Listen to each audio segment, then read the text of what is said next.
اگر آپ کو ایک نماز پڑھنے کے بعد میں دوسری نماز پڑھنے کا من ہو رہا ہے، آپ نے مان لیجیے مثال کے طور پہ فجر کی نماز ادا کی، اس کے بعد میں آپ کے دل میں یہ خواہش ہے کہ میں ظہر کی نماز ادا کروں، تو سمجھ لیجیے آپ کی فجر کی نماز قبول ہو گئی۔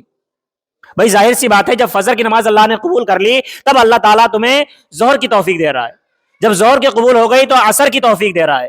اگر کسی وقت کی آپ کی نماز نہ ادا ہو پائی تو آپ یہ غور کیجئے کہ ہم سے کون سی ایسی غلطی ہو گئی کہ اللہ تعالیٰ نے ہمیں اپنی مسجد میں، اپنے گھر میں بلانے کے لائق ہی نہیں سمجھا۔ یہ نہ سوچو کہ ہم نماز پڑھنے نہیں گئے، بھائی تم کون ہوتے ہو نماز نہ پڑھنے والے؟ تمہیں اللہ تعالیٰ نے اس قابل سمجھا ہی نہیں کہ اپنے گھر پہ وہ بلائے۔ بھائی ظاہر سی بات ہے، اگر آپ کا گھر ہے، آپ کا گھر ہے، آپ کے گھر میں کون آئے گا؟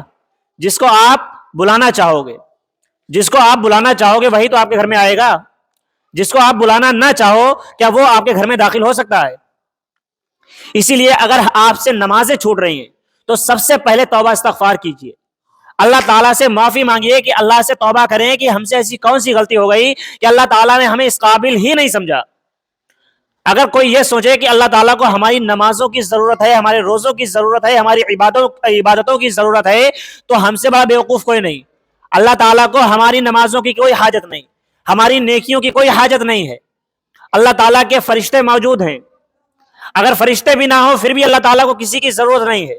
اللہ تعالیٰ نے بہت ساری مخلوقات پیدا کی ہے، ہر چڑیا، ہر جاندار، ہر پرندہ اللہ تعالیٰ کی تسبیح و تحلیل میں مشغول ہے۔ اللہ تعالیٰ کو کسی کی ضرورت نہیں ہے۔ اللہ تعالیٰ کا یہ احسان ہے ہم پر کہ اللہ تعالیٰ نے ہمیں نماز پڑھنے کا موقع دیا، اللہ تعالیٰ نے ہم پر نمازیں فرض کی، یہ اللہ تعالیٰ کا احسان ہے ہم پر۔ ہم نماز پڑھ کر اللہ تعالیٰ پر کوئی احسان نہیں کر رہے ہیں، یہ اللہ کا احسان ہے کہ اللہ تعالیٰ نے ہمیں نماز جیسی عظیم دولت سے نوازا ہے۔ نماز کا ہمیں بہت ہی قیمتی تحفہ اللہ تعالیٰ نے ہمیں عطا کیا ہے، اگر ہم اس کو ضائع کر دیں گے تو ہم سے بڑا بے وقوف، ہم سے بڑا جاہل، ہم سے بڑا بے مروت کوئی نہیں ہو سکتا ہے۔